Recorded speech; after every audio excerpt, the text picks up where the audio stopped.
Hey guys, what's up? My name is Jaleiacorbin. Welcome back to my channel. So today I'm gonna be talking about my testimony,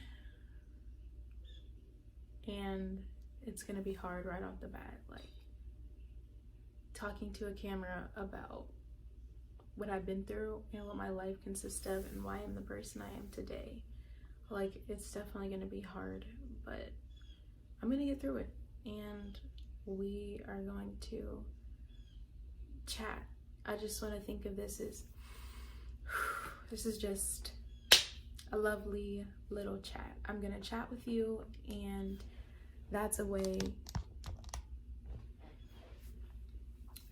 for me to think, or for me to take the stress off of this and the nerves off of me. And yeah, I want you guys, see this as a little, not really a discussion, but just like a story time. Oh yeah, I like that. Okay, so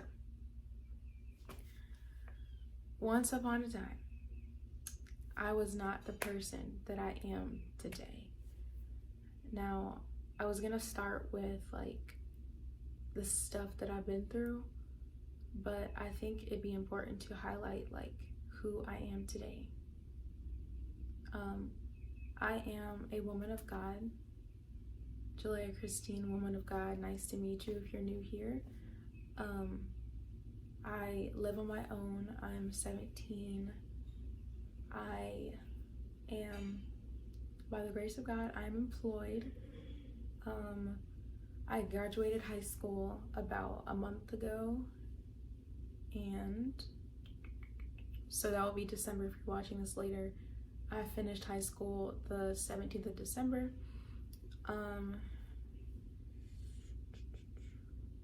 What about me? I love Jesus. I am vegan. So those are some things about me. If you don't follow my Instagram, make sure you follow my Instagram, because you'll see so much more about me. And make sure you look at my ministry page, because I am a minister. I forgot to mention that. I have a ministry called Kingdom Mindset Ministries, where I just talk about Jesus and his goodness. So so that's pretty much about me.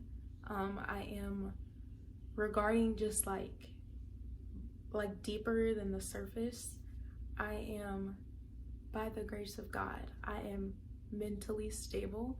I am emotionally stable. I am physically healthy.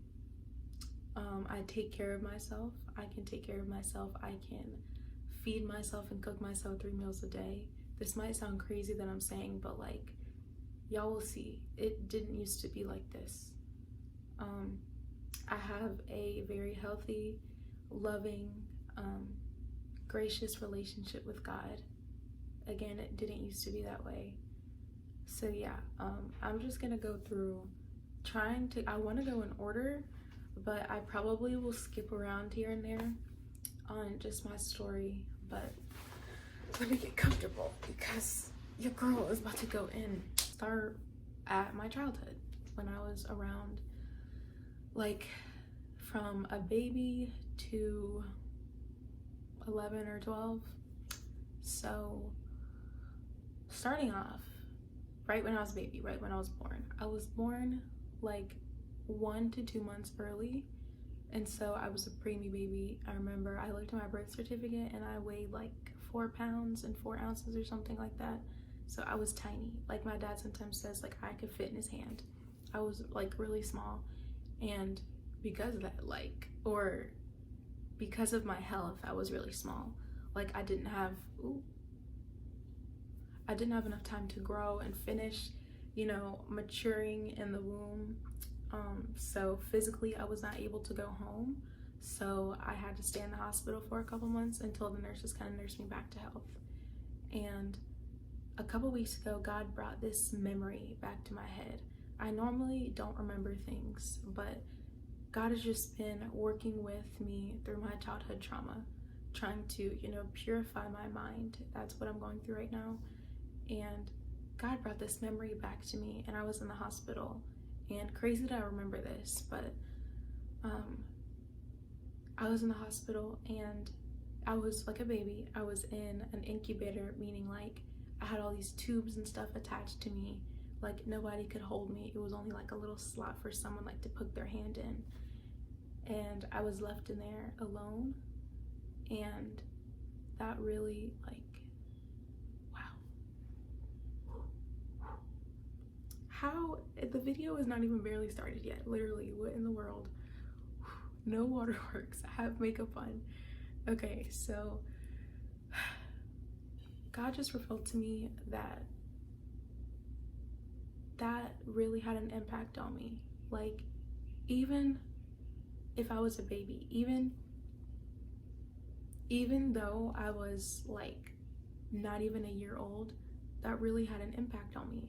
Like being left alone for long periods of time when you're a baby. The Lord actually has me reading this book called The Love Languages of Children. And through this book, at first when he asked me, like, when he told me, hey, pick this book up, like I want you to read it, I was kind of like, why would I need to know the love languages of children? But it makes a lot of sense because he's just been taking me through like the stuff that I've been through, like mentally walking me through these things and letting me know that he's been there the whole time. And I just, after reading that, this section of the book, it really showed me that like it's vital. This book really helped me understand like my need for like comfort and for soothing. Like when you're that young, as important as food is, that's how important like physical touch and soothing and like holding the baby, like that's really, really important for that baby to feel secure and kind of attached to their parents and to feel loved. And God revealed to me that through that experience, I had the absence of love for like the first couple months of my life. Every now and then, I bet a nurse would like pick me up or something or feed me if they could because I was attached to tubes. But like, God just really showed me that that really had a profound impact on the person that I am. So, moving on, my childhood. I was introduced to sexual activity at a really young age, and not by choice. So the waterworks are coming, y'all. They are coming. I feel them, like they're welling up. I can do this. I can do this through the power of the Holy Spirit. Okay. Yeah, so that happened, and that hands down had an impact on the way that I saw myself, the way that I saw sex, the way that I saw relationships, the way that I just saw everything. Everything was impacted by that. I'm not gonna cry yet. Oh my goodness. I barely even started. I have 10 minutes on the camera. This is hard, y'all. This is hard, okay? Yeah, it's hard. It's hard. So just give me a second, okay? I'm good. I'm Gucci. I'm good.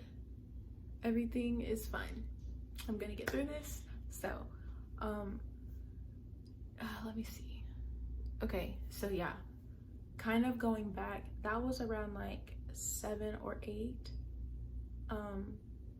Maybe. Well, why did I add an extra B? Maybe I would say, I'm not exactly sure what age that was. It was like, cause again, I blocked out a lot of this stuff. Like just before I even start, the Lord definitely had to remind me of these things that happened because I was so numb. Like just going through the things that I did, I was so emotionally unattached to everything that was going on. Like I was not aware of my emotions. I wasn't like taking into account how I felt. I was very like, I pushed that away. I was detached from myself pretty much. And yeah, so that was like, again, so the time frame of that sexual experience was around between 7 and 11. Again, I don't know which age that was, but yeah. But going to like my childhood, even before that, I think I was around maybe 5 or 6, and my family used to live in Atlanta, Georgia, or close to Atlanta, Georgia. And this one day, me and my sister were in the kitchen. We were making our favorite drink. We were making some pink milk. If you like pink milk, you're a real one, because that was like, it's strawberry milk, like, you know, but we called it pink milk because, you know, it was a little ghetto. But yeah, we were in the kitchen and we were making pink milk, and then we heard our parents like arguing upstairs, and from there it just went downhill. So from there it went downhill. We heard the yelling get closer, and they were trying to come down the steps like to check on us. I'm guessing, I have a really like vague memory of it. It's there, I know it happened, but it's like I don't have like a happened yesterday. I know exactly like what time this happened and all that. But I remember, I think my sister got in the closet, and I think I got in the closet too. But I remember seeing, actually no, I remember either peeking out of the closet or maybe never even getting in the closet, but I remember seeing my parent, one of them, fall down the steps, and they were arguing. They were like very, very, very upset with each other. And after that, everything else was kind of a blur. That's really the only part that I remember. My grandfather, my mom's father, came and picked us up from Atlanta. At that point, it was nighttime, and he drove us back to North Carolina. And then I just don't remember seeing my parents for a while. My parents lost custody of us because, here we go, I feel the tears. They're fine, I'm fine. Okay, so my parents lost custody of us because of a legal situation of like, you can't argue in front of your kids and stuff like that. And so, throat getting a little dry. Okay, so me, at this point, it was my older sister, my middle sister, and me. It was only 3 of us. And we ended up moving in with my grandfather. That's how we got to North Carolina. Like, I don't know where we would have been if that didn't happen, but that's how we started living in North Carolina. We stayed with my grandfather. I don't remember the time frame. I know that, okay, I know I went to preschool during this period. So it had to be either a year or less than a year, because I remember going to preschool, and I went to this Catholic church for school because my grandfather raised my aunts and uncles Catholic. And so I went to this Catholic school for preschool, and again, I didn't see my mom or my dad for a long time. And I know I was really emotionally detached from this situation, from whatever was going on. And living with my grandfather was not easy because he didn't really treat us like you should treat kids. Like, he wouldn't even really feed us how we should have been fed. And it sounds crazy. The memory is really like not there, but I remember him like giving us food to what age we were. So like if I was like 6, like I would get 6 fish sticks or something like that. And like just little stuff like that. Like, not saying he didn't, you know, keep us alive, but pretty much that's kind of it. Like I remember getting like spankings over stuff, and like I would just, now with my own knowledge right now, if I was ever in that situation to take care of somebody's children didn't see their mom or dad anymore, like it just would have been a whole different environment of, you know, taking care of them emotionally and taking care of them mentally, getting them the mental help and the emotional help they needed, not just keeping them alive. And so yeah, it was definitely something missing there in my mental and emotional like life. It was so not stable. It was so not good. And just being at a young age, like that really affects who you are as your mind and your emotions progress and grow as you get older. And so like a year after that, or some months after that, close to a year, my mom came back in the picture, and my grandfather allowed my mom, me, my sisters, my mom and my two sisters and me to move to one of his houses, because he had multiple in Greensboro or just in North Carolina. But he allowed us to live in one of his houses, but under one condition, that my mom never got back with my dad. And as you guys probably guess, or even if you didn't, like, that didn't last very long, because my dad eventually came back into the picture, and after that, like, my grandfather kicked us out of his house, and he was like, y'all can't live here anymore because Keith is back in the picture. And so my parents got an apartment, and this was in High Point, North Carolina. And my parents were at that time saving up to get a house so that we could move out of the apartment into a house. So I don't have that many memories from the apartment other than me. Like, I vividly remember me playing alone. Like, I was really independent. My mom always said that. Like, I would go upstairs and I would play by myself. Like, I wouldn't need anyone to play with me, you know, and kids are like, come play with me. Like, I wouldn't do that. Like, I had my little set, my little people, that's what they were called, and I would just play by myself. And the Lord was also showing me a memory that night, last night, showing me a memory of something. Me and my sister were playing in the backyard or something. We were doing something in the backyard, and some man like popped up by the fence and like tried to rob us or something. And then we went into the house, and then my mom yelled at us. But again, like, those memories are really really fuzzy, and the Lord is just walking me through, like I said in the beginning, he's just walking me through all of these twists and turns in my childhood, bringing purity and just sanctifying, you know, the person that I am even further. And so, yeah, fast forwarding a little bit throughout my childhood, kind of just going through it, my dad was pretty much in and out. Like, he was never like there 100%, and even when he was there physically, he wasn't always emotionally or mentally available. And it kind of was the same with my mom. Like, she was pretty much, for the most part, always physically there, but again, she was never consistently there emotionally or mentally. And so that leaves room for abuse. We also struggled with money back then, because my dad was in and out, and my mom dealt with, I remember this job she worked for, and she got laid off. And so I just remember a time where we didn't have enough for the light bill, and it cut off, and she had her friend take us out to dinner because the lights weren't on, we couldn't cook anything, and just stuff like that would happen here and there, like that. And then the car got repossessed, and I kind of like watched, you know, a guy take the car and my mom cry, and I remember watching it out of their window, and just little things like that. It always had me worrying about something. Either I was worried about money, or I was worried about stuff I wasn't even aware I was worried about.